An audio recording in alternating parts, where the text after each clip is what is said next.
Hi. More Cowbell, the Mississippi State podcast presented by SEC Country. Wow, the shot's tight today on the TV. Are we okay? Never get closer to me. That's a bad idea. Quite ugly. Hello, Brandon Walker. More Cowbell. Hey, Terp, how are you? The Mississippi State podcast. Right. Thank you. Presented by SEC Country. Coming to you from the SEC Country studios. It's rainy and stormy outside. It doesn't look good. What's new? Get it because it's rainy and stormy every day. Yeah, no, I got you. That was very, very funny. Thank you. It was quite 8 hilarious. out of 10. Okay.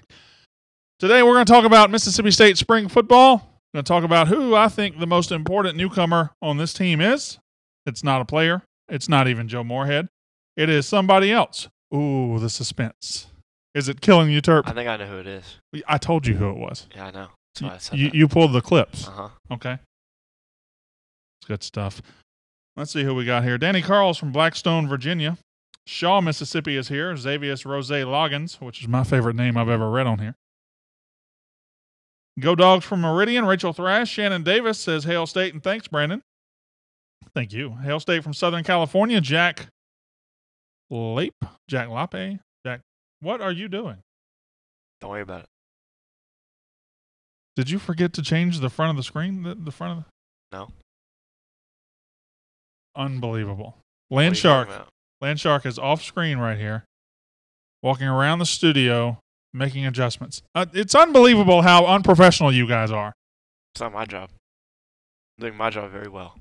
Hail State from Tupelo. Hello, Hail State. Jane Lewis. Hillary Mills. Hail State from Myrtle. I got a lot of new people here. I haven't seen Hillary before. I haven't seen Jane Lewis before. Carlton Sims, I think, has been here a couple times. D. Curtis is here all the time. Hello, Little Rock. Shannon Lisenby is here. All right, high five. Way to go. I was trying to pull her on camera. Didn't happen. She was too smart for that. Fail. Yep. It would have been embarrassing because she's probably stronger than me and would have pulled me right off of this chair. Hail State from Memphis. Hail State from Kansas City. Lafayette County. John Burnett. Condolences for being in Lafayette County. I know it's tough. James Ronnie Wade says, Hail State, go Dogs. Tony Muley is in Hattiesburg. Beautiful Hattiesburg. I like Hattiesburg. Hail State visiting in Atlanta, Georgia this week. Deborah Chance, not far from us. Not far from us at all. We are in, I say we're in Atlanta. We're in Dunwoody. We're up on 285, right across the street from the Perimeter Mall. That's where we are. Bradley Vaughn in Houston, Mississippi. Bradley Vaughn from Point City, though, I'm pretty sure. Hail State from Beaumont, Texas. Morgan City, Louisiana. Ronnie Truelove. Hello, Ronnie. I wonder if it's nice down in Morgan City. I think that's right on the Gulf, if I'm not mistaken. I'm almost certain it's right on the Gulf in South Louisiana. Noonan, Georgia. Beaumont, Texas again. Drew Summers. Ricky Ladner. Michael Clyburn's in Byram. Hello, Michael. Not you, Turb. I was saying hello to Michael Clyburn. I understand that your name is also Michael, but I was talking to him. We'll talk about... Oh, thank you, Tony. We'll talk about the most important newcomer to Mississippi State's football team in 2018. And I think not only the most important newcomer, the most important person affiliated with Mississippi State football in 2018 is the man we're going to talk about today. We'll also talk about basketball. How important is it for Mississippi State to win the SEC tournament women's basketball? I'm not sure. Let's just talk about that. Let's flesh that out. And then John Cohen sat down with the Starkville Daily News to talk about the future of the Mississippi State baseball coaching search, which baseball not going so well right now. Not so hot. Lost to McNeese State yesterday. It is. Who did you lose to? McNeese State. Wow. That's not good. That ain't good. That 1-6 McNeese State beat Mississippi State. So all the excitement that happened, all the excitement leading up to Mississippi State's 2018 season is gone. And it left quickly. It's never seen that much excitement go away that quickly. But it is what it is. And John Cohen talked about the future of the Mississippi State coaching search yesterday. What is in my eye? Great TV right there. That's good TV. Good TV. There we go. All right. What was that? That hurt. I think I might die out here in front of everybody. That'd be unfortunate. Send flowers to my wife. Actually, no, don't send flowers. Send money. She would need money. Get a lot of views, probably. And probably a better looking husband. Send money and a husband to my wife, and she would be appreciative. Quickest letdown I can remember in baseball, Kevin Wiltshire. Jimmy Hamilton says your eyeball. Okay, thanks. That's not very nice at all. Terp, are you ready? Sure. Are you ready? Yes. Actually, yeah. Oh, okay. Well, then play the dang song.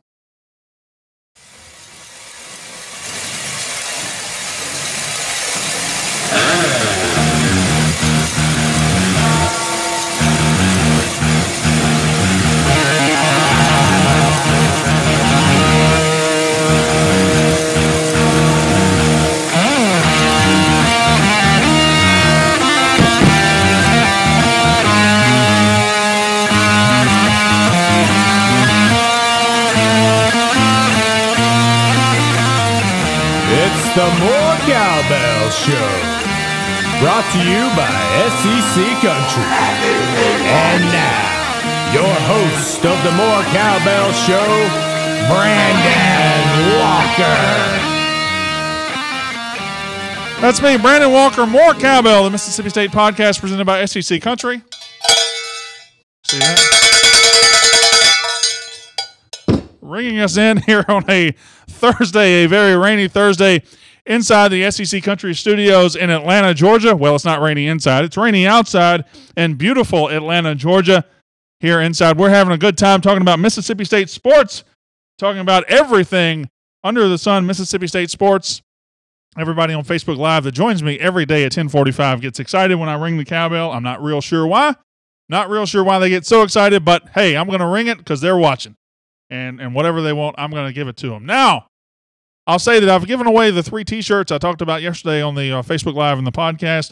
It was an all-female giveaway. I had 2 smalls and a medium, so it was ladies' night yesterday here at More Cowbell. I'll be getting a new shipment of SEC Country shirts soon, and I'll have some XLs, some 2XLs, some 3XLs, and maybe Hey Dad sized very, very soon that I can give away. Until then, I'll let you know. On today's show, we're going to talk about the most important person affiliated with the 2018 Mississippi State Bulldogs, the most important newcomer on the 2018 team. It is not a player. It is not even Joe Moorhead, the new coach. It is somebody else. We'll get to that very, very quickly. John Cohen sat down with the Starkville Daily News and talked about the future of the Mississippi State baseball coaching situation, the coaching search. We'll talk about that briefly. Mississippi State women's basketball going to Nashville to hopefully win the SEC tournament. How important is that? Would it be that important if we weren't 30-0? I know we want perfection. If you lose, you're okay. I don't know. Well, let's talk about how important that really is. I certainly want to win it. Hope we win it, and believe we will win it. We'll talk about that later. 2-minute drill at the end of the show. But first, let's go ahead and get into the meat of this show. Who is the most important newcomer for Mississippi State football in 2018? As Mississippi State gets ready to start the spring practice, you've always got excitement when new people are around your program, particularly an entirely new coaching staff. There's always new players coming in. I, for one, am excited about Chauncey Rivers. Marcus Murphy is an early enrollee I'm excited about. Brian Cole, who redshirted last year. I'm excited about how all of these get in there and mesh with the team and become part of what Mississippi State football in 2018 is going to become. And Joe Moorhead, the new coach, is very, very important. I mean, after 9 years, we finally made a change in leadership. It's a different program going in a different direction. Dan Mullen is gone to Florida. Joe Moorhead is in. And certainly it is his job. It is his program. Mississippi State football is whatever Joe Moorhead makes it from here. However, offense has been good or good enough pretty much every year since Mullen got here. Now, there's been a couple of years in games where they took a step back, and maybe in big games against Alabama and others, they were never quite good enough. But offense has been pretty consistent over the last 9 years. It's defense that has gone up and down. It's defense that, for whatever reason, couldn't keep a coach. It's defense that told the tale of most seasons. And it's defense and the new defensive coordinator that I believe gives us the most important person affiliated with Mississippi State football in 2018. You've got so many starters back on defense. I think you have all SEC talent all over the defense. I think you have the best defensive player in the league up front in Jeffrey Simmons. You have all of these pieces, But you lose Todd Grantham to Florida, and Todd Grantham made a 100-spot improvement for Mississippi State's defense from 16 to 17. Now Bob Shoop, who was at Tennessee the last couple of years, is the new defensive coordinator. And what is Bob Shoop? Who is Bob Shoop? Well, 2 or 3 years ago, Bob Shoop was one of the fastest rising stars in coaching. Bob Shoop was one of the most respected defensive coordinators in the country. Bob Shoop did well at Vanderbilt with James Franklin, went to Penn State, did well there. And Bob Shoop ended up going to Tennessee to work for Butch Jones. And he disappeared from college football. And he made a mistake. He made a mistake by hitching his wagon to the wrong horse. He made the near fatal mistake of joining Butch Jones and coaching for him. Butch Jones, one of the worst coaches in the country, coaching at one of the most delusional programs in the country. It was just not a good fit for anybody at Tennessee, let alone Bob Shoop. Now in 2018, Bob Shoop has to undergo a career restoration. He was very respected before. He was on the rise. Then he made the mistake of working for a program that's 20 years past its expiration date with a coach who shouldn't be coaching college football. Now, he comes to Starkville. Joe Moorhead, they have crossed paths before. They have coached together. Actually, I don't think they've ever coached together before, but they have coached around the same circles and around the same people. And I believe they grew up 10 miles from each other up in western Pennsylvania. They are very similar in their approach. And now Bob Shoop comes to Mississippi State to work for Joe Moorhead. Last year, Todd Grantham came after working for Bobby Petrino, and Todd Grantham was let go at Louisville. And Todd Grantham had to undergo a career restoration of sorts. Probably not as severe as Shoop is facing, but Todd Grantham didn't arrive at Mississippi State as an up-and-comer or a rising star. He arrived at Mississippi State as somebody who had to wash the stink off of what happened at Louisville. And he did that. He did that and then some. He took the defensive talent in Starkville and took them from 110th in the nation to a top 10 defense in the country. That is incredible. That is incredible. I believe Bob Shoop is along the same lines as far as talent goes, as far as ability goes, as Todd Grantham. So I think Bob Shoop can have the same kind of career year at Mississippi State. Is it because he's a great coach? Is it because Grantham's a great coach? Maybe a little bit, but mostly State just has really good defensive players. Really good defensive players. Bob Shoop is about to hit the spring for his first spring at Mississippi State. He's got Jeffrey Simmons, one of the best players in the country, up front. He's got Montez Sweat, who led the SEC in sacks in his first year from JUCO. He's got Chauncey Rivers, also coming from JUCO. Didn't get to play last year, but is very highly touted. He's got Errol Thompson, who was one of the best freshman linebackers in the SEC last year. He's got Willie Gay, who was ridiculously talented as well. He's got Leo Lewis, a 4/ almost 5-star linebacker who, frankly, is like the forgotten man at linebacker. You've got Gary Green, somebody who had 6 sacks on his own last year. He's forgotten. You got Corey Thomas. That list I just gave you: Simmons, Sweat, Chauncey Rivers. I'm going to add Mark McLaurin, Errol Thompson, Willie Gay, Gary Green, Corey Thomas. I think every single one of those defensive players I just named, what is that, 8, has all SEC talent. And I don't think that's a homer take. I think Willie Gay is going to be an all SEC guy before he leaves. I think Errol Thompson's going to be that. I think Gary Green is right there at the cusp of it. Corey Thomas certainly has that talent. Jeffrey Simmons and Montez Sweat are already first-team All-SEC. And Chauncey Rivers, if he's as good as we hear he is, he could be there too. Could you imagine coming to Mississippi State and inheriting that kind of talent? Bob Shoop talked to the media yesterday at Mississippi State. He talked to the media in Starkville, the first time he had talked to him. And he was asked, about his philosophy, about what he believes as a defensive coordinator, how he's going to approach this job, and this is what he said. What we're striving to have, it's personnel-driven rather than scheme-driven. The players, the unique thing here is there's been so much stability with Coach Mullen, but there really has been instability with regard to the defensive staff. The guys who are fifth-year players in this team, I'm their 5th defensive coordinator, which is kind of strange. The guys who are 4th-year players, I'm their 4th-year defensive coordinator. Between Manny Diaz, between Jeff Collins, between Peter Sermon, and Coach Grantham, so it's really kind of unusual. So they've seen a lot of different schemes. They've seen a lot of different, identities and philosophies and things like that. So rather than recruit players to fit a scheme, you try to tailor your scheme to what your players can do. The analogy that I use is LeBron James in basketball. I say, what position does he play? And everybody says, well, he plays them all. Well, that's right. I mean, if you have LeBron James on your team, you're going to utilize him in different ways that you might use a different player. So, But what is non-negotiable to us is we're going to be in your face. I truly believe in that. First of all, Bob Shoop, welcome to Starkville. I appreciate you coaching Mississippi State. I hope you do great.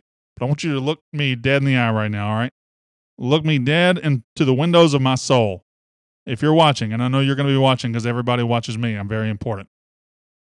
Don't you ever mention Peter Sirmon's name again, all right? That era is gone. We don't talk about that. We can talk about Grantham and Diaz and Collins. We talk about all that. Skip the name Peter Sirmon because God knows he skipped that season. Anyway, what he said there, though, was very interesting. He actually came out and made a note of the revolving door at defensive coordinator. And that's kind of been the black eye on this program for several years. I think Dan Mullen ran a very good program at Mississippi State, did a lot of very good things. But the one thing that kind of was the, turd in the punch bowl, if you will, was he couldn't keep a defensive coordinator. He couldn't do it. 5 defensive coordinators in 5 years, 4 in 4 years. Through all the stability he had on his team, building a program, offensive coaching, he could not keep a defensive coordinator. It was a rotating mess. What's amazing to me is I look at all these players I just named: Jeffrey Simmons, Montez Sweat, Chauncey Rivers, Mark McLaurin. Through all of this trash that's happened of just different defensive coordinator every single year, our defensive recruiting has been remarkable. Jeffrey Simmons, Sweat, Gary Green, Corey Thomas, I haven't even mentioned Jamal Peters, guys like that. Our defensive recruiting has been outstanding considering we haven't had a defensive coordinator stay. Now Bob Shoop enters this. He is with Joe Moorhead. I am operating under an assumption that Joe Moorhead will be able to keep defensive coordinators longer than 8 months. Dan Mullen never could seem to do it. I'm hoping Joe Moorhead is a guy that coaches will want to return and coach for. That's important going forward. That is important going forward. But this year, there's only one question that matters as far as Bob Shoop. Can he pick up where Todd Grantham left off? That's it. If he answers that question with a yes, State can be very, very special in 2018. If he answers it with a no, then we're going to have a ceiling on what we can accomplish as a team. This defense needs to be elite.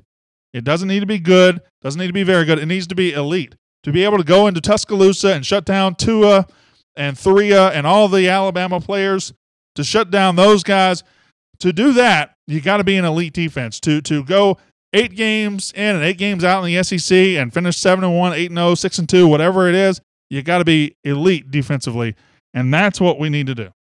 That is what we need to do. Now, John Cohen talked yesterday. John Cohen, you guys know him. He's in all the papers. The athletic director for Mississippi State talked to the Starkville Daily News about the Mississippi State baseball coaching search. And baseball is just something, it's early in the season. It can turn around. It is very, very early. But early returns have been real bad. 3-5, a loss to McNeese State yesterday.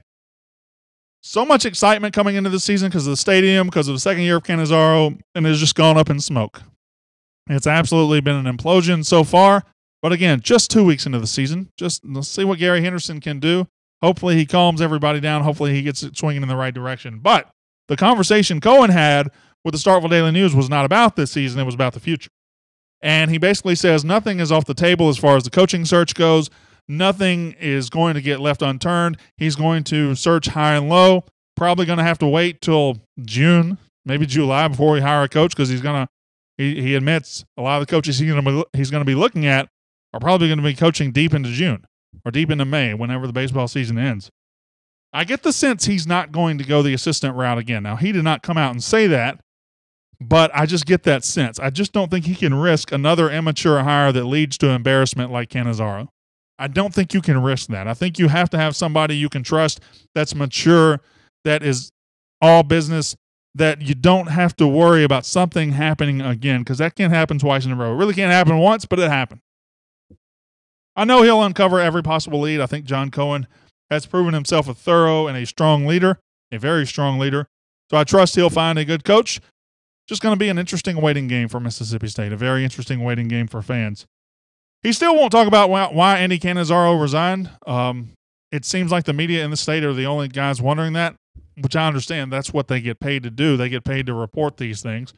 If you're not reporting things, what are you doing? But everybody knows. It's weird. Everybody knows.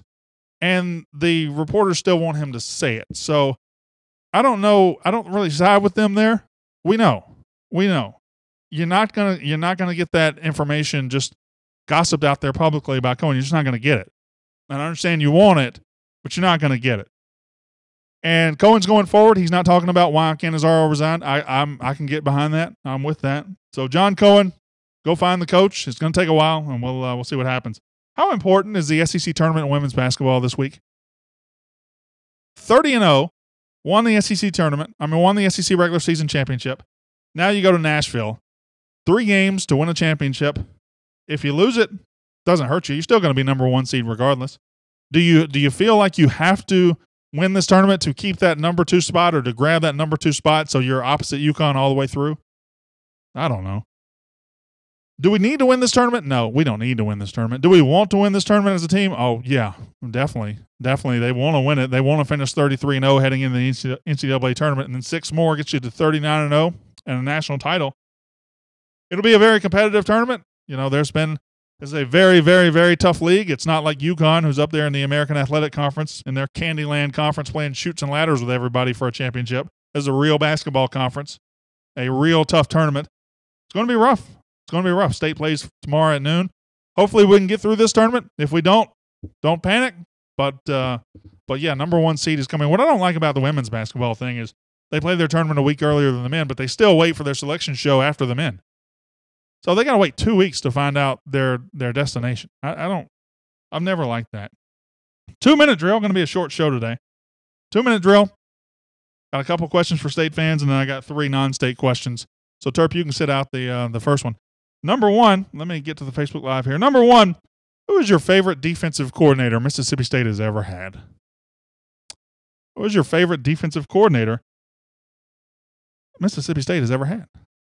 That's I like that question a lot. Certainly, my 90s mind goes immediately to Joe Lee Dunn. Definitely, just immediately to him.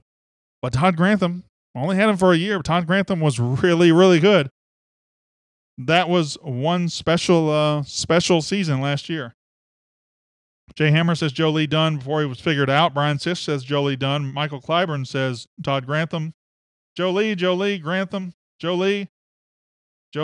So, looks like Joe Lee Dunn. Joe Lee Dunn had some of the best defenses in school history.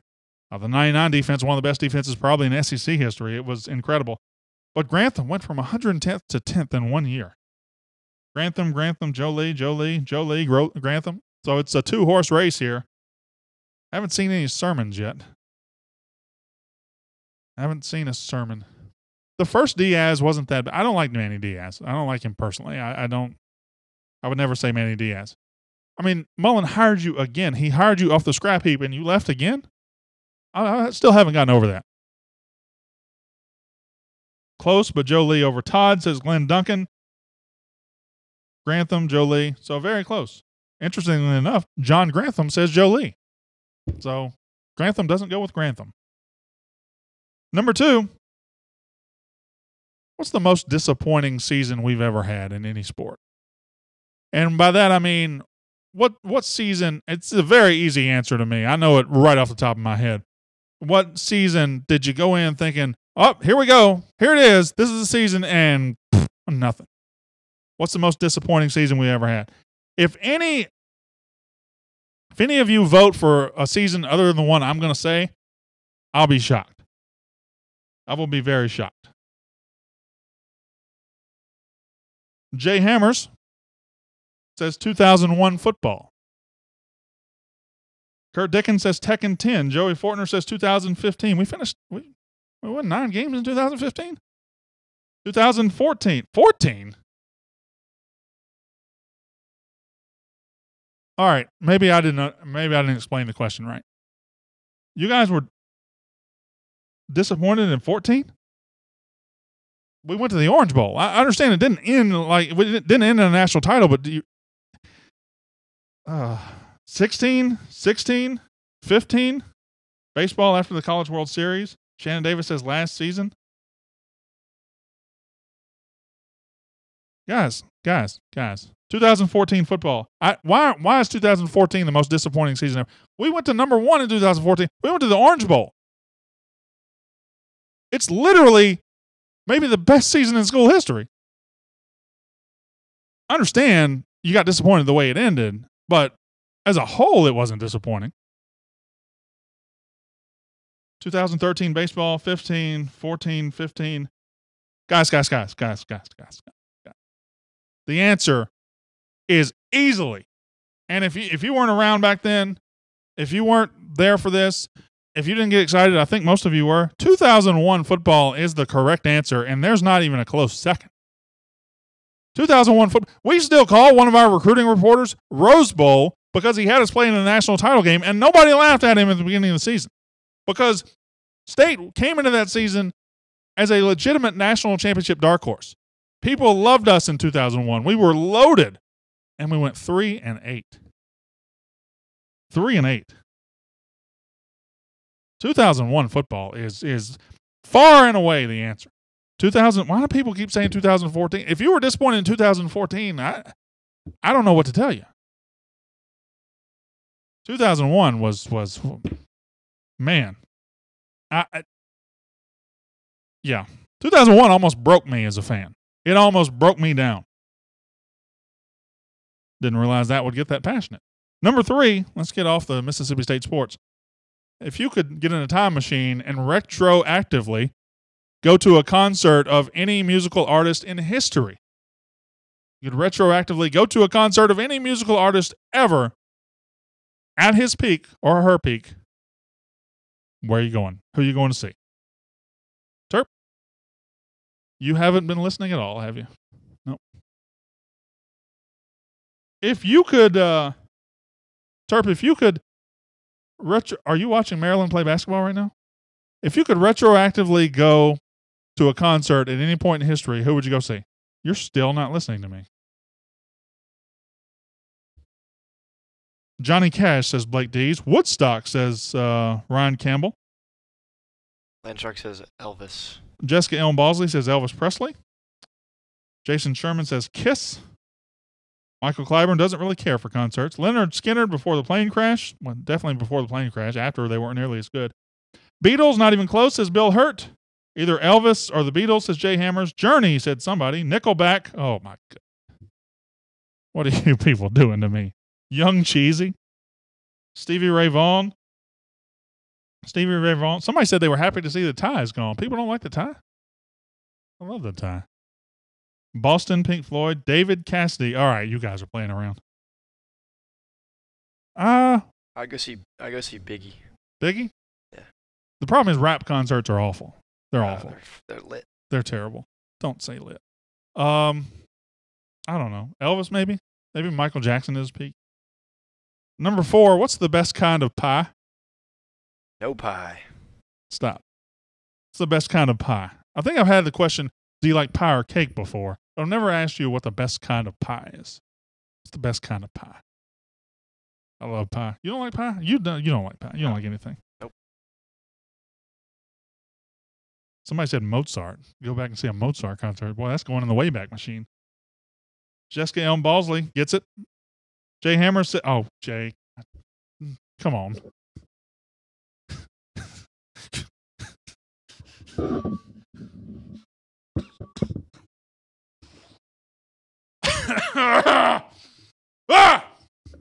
All right. Pecan, chess, apple, pecan, humble pie for Ross Bjork. All right. Jay Hammer's ruined that question. Sorry. Pecan's the right answer. Pecan pie is the right answer. And number 5, last question. What's the best Tom Cruise movie? What is the best Tom Cruise movie? Terp, Tom Cruise was an actor back in the 80s and 90s and in the 2000s. And I guess now he's been in 728 movies. Most of them have been pretty crappy. What is the best Tom Cruise movie? Blake D says The Rock. I'm almost certain he was not in there. I'm going to go Jerry Maguire. Ryan Campbell goes Top Gun. Michael Clyburn says none of the above. Jerry Maguire was good. I like that. It was okay. Pretty good. I like that. Days of Thunder easily, says Blake Dees. Top Gun, and there's no close second, says Jay Hammers. Ginger Tuck with Top Gun. Dickie Delishmet with Top Gun. Top Gun looks to be running away with it. Risky Business. The Outsiders. A Few Good Men. Bill Hurt. Joy D is with The Outsiders. Danny Pinter says there isn't one. Jason Kemp says Risky Business. Top Gun. Darnell Watts Juzang. Days of Thunder. Mission Impossible. Nobody mentioned Rain Man. I like Rain Man. That was my answer to that question. The one that he didn't star in. Why do people hate Tom Cruise? Because he's a nutty actor? They're all weird. Every single one of them. Except for The Rock. I love The Rock. That's who I'm going with. All right. Good stuff. Good stuff. Good place to stop on the podcast. We'll be back on Monday, hopefully recapping a Mississippi State women's basketball championship in the SEC tournament. Hopefully talking about, well, nothing but wine and roses for Mississippi State. Until then, my name is Brandon Walker. You've been listening to More Cowbell, the Mississippi State podcast presented by SEC Country.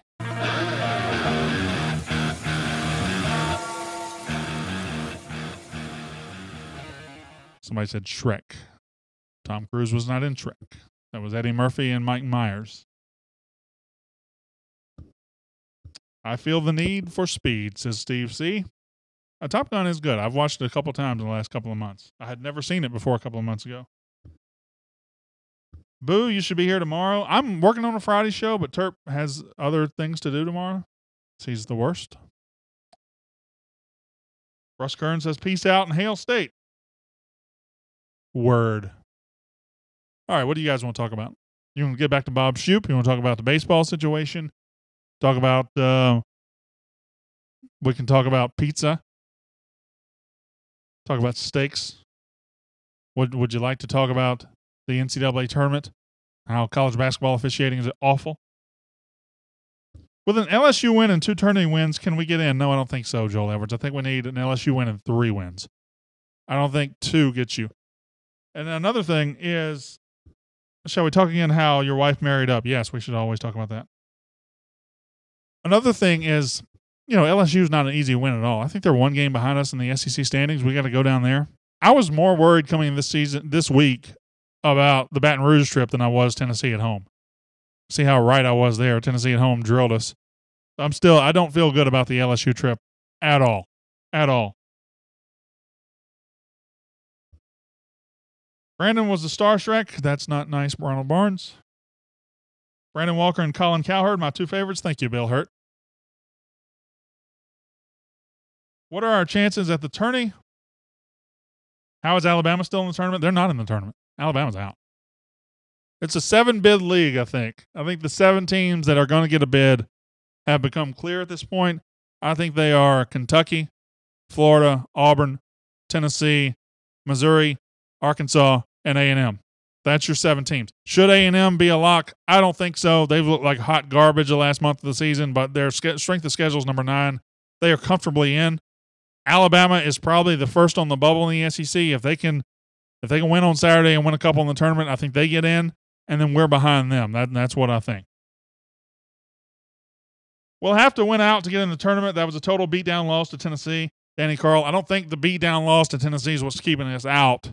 It's just the lack of quality wins. I mean, we got beat. That's not what's keeping us out.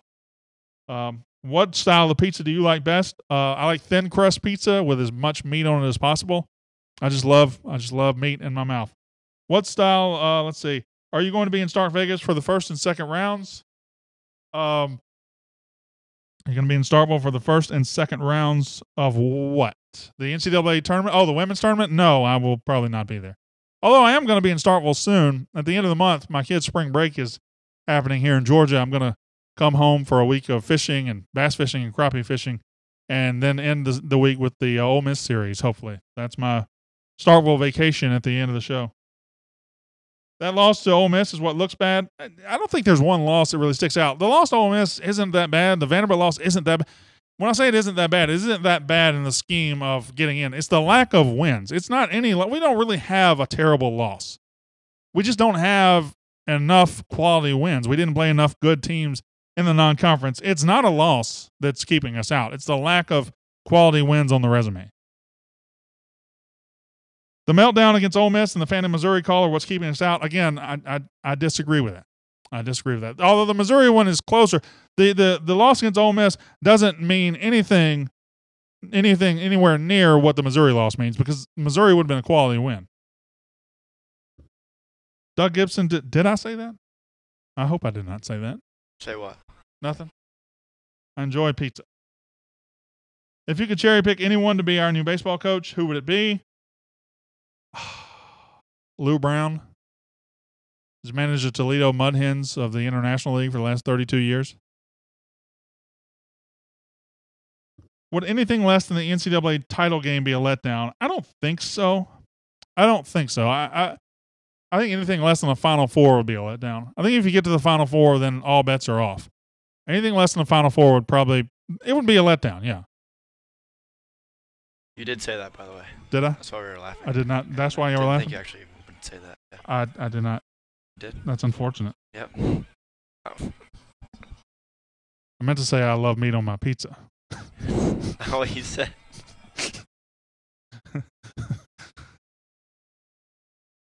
Oh, boy. How you doing, boss? All right. I'm glad you're smiling out there, because it's going to hell in here. Less than Final Four would be a disappointment. Stephen Mills says that explains the blue shirt and the red tie.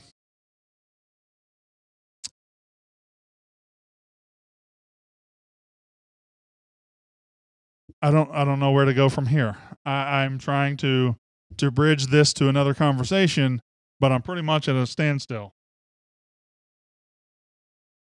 All right, guys, I said it. I'm sorry. I thought I was talking about. I love meat on my pizza.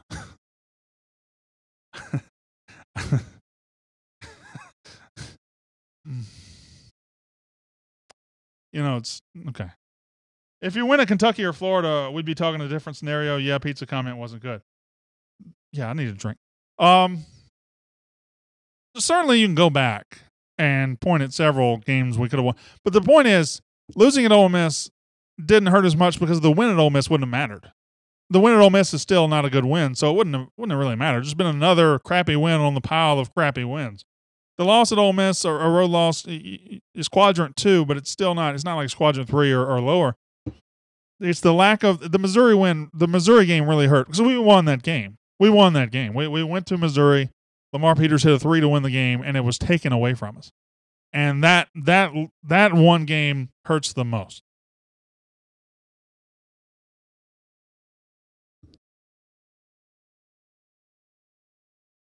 Men's, that's going to be a tough one to recover from, Brandon. No, I've recovered already. I'm Brandon Walker. I'm Brandon freaking Walker. I have recovered already. Yes, not making the Final Four would be a letdown, but can't let that make the season be disappointing. Yeah. But why are we thinking like that? Why are we going into a tournament where we're 30-0 thinking, all right, what's going to be a letdown? Don't let letdown enter your mind right now. If we eventually lose, yeah, okay, we'll deal with that. But right now, we should be saying, where are we going to put our national title trophy? And why is UConn scared of us? Let's be talking about stuff like that. In your opinion, what is the real issue with baseball right now? Well, I don't think the players are good enough. That's what I'm thinking. Oh, come on, Brandon. We had AU on the roads. That hurt? You mean Auburn on the ropes? That one hurt too. Because it took away the lack of a quality win. But Auburn just beat us. I mean, it's not like Missouri where we got robbed. Auburn beat us. I mean, Auburn made us play poor in the second half and came into our house and whipped us. Tennessee came into our house and whipped us. So really not anything disappointing there. We played well in the first half against Auburn and then let it get away. Which tailgate food would you put on a pizza? All of it? Now I'm scared to talk about what food I like. I like wings. Wings at a tailgate. Yeah, can't say sausage. Can't say. Oh, boy. What can we do about these refs? Just got to grin and bear it, I guess. Just have to grin and bear it. Yep, that's what we got to do. All right. Landshark, you ready to get out of here? Yes. You don't count. I always count. I thought you went to Maryland. I did. All right. Idea for future topic: should college athletes be paid? Danny Carl. Yes. Should college athletes be paid? Yes. How do you do it? Is the question. I was a college athlete technically. That's fun. NCAA Division I athlete. Yay. Okay. How do you do it? That's the problem. And you can't pay football players $40,000 and pay swimmers $5. So how do you do it? Because then you're opening yourself up to lawsuits. It's a very difficult proposition. But yeah, they should definitely be paid. Absolutely, they should get something. They should get something. Not because they already are getting something really significant. They're getting a scholarship, and that is very significant. But still, they should get something on top of that. And a lot of I've always thought that the NCAA just kind of turns a blind eye to the 4 and 5 stars getting paid, because that just allows those players to get paid without having to pay the ones that don't earn that. That's what I've always thought. Athletes playing revenue sports should get paid into a blind trust. They get it when they graduate. They do get an education. Fair. They get an education. But on top of that, these guys are playing a sport that brings the NCAA billions, not millions, billions. They're making billions off these guys. You can't cut them off a little bit. I'm not talking about making them millionaires. I don't pay them $800,000 a year. But something. I think it's fair. There's enough money to go around. And they get education. And there's inequity in college sports already. Look at college baseball. It gets 11.7 scholarships. That's a joke. That's ridiculous. They can't work with all they have to do? Yeah. You can't work if you're a college athlete. Not in season. Anyway, it's a long topic. I see both sides. I see the argument for and against. I see, everything that both sides are presenting. They are getting scholarships. They are getting all of that stuff. And they are getting more value than most normal students. But they also bring in billions of dollars. So how do you balance that? It's a difficult conversation that maybe we'll have one day. Today doesn't seem the day for it, as Landshark has already started combing her hair, which means she's going downstairs soon to eat lunch. That's what you always do. You start combing your hair because for some reason you comb your hair every time you're gonna leave the office. Why do you do that? You looking presentable for the lunch guys? No? Are you about to throw something at me? You were gonna throw something at me, weren't you? Hey, buddy. what's up? What's up? Why doesn't she have a mic? I would like to talk to her every now and then. Why can't we have 2 mics? Ken, I guess. I just need another cord. Would you like a mic? Are you watching basketball? Yeah. We can hear it. Oh, nice. You can hear Maryland losing to Wisconsin. It's a Big Ten tournament. I gotta watch. And women's basketball? No, men's. They're already having them. We played it early, yeah. All right, that was fun. That was very fun. Yeah, that's the week. We'll be back on Monday. My name is Brandon Walker. You've been watching More Cowbell, the Mississippi State podcast presented by SEC Country.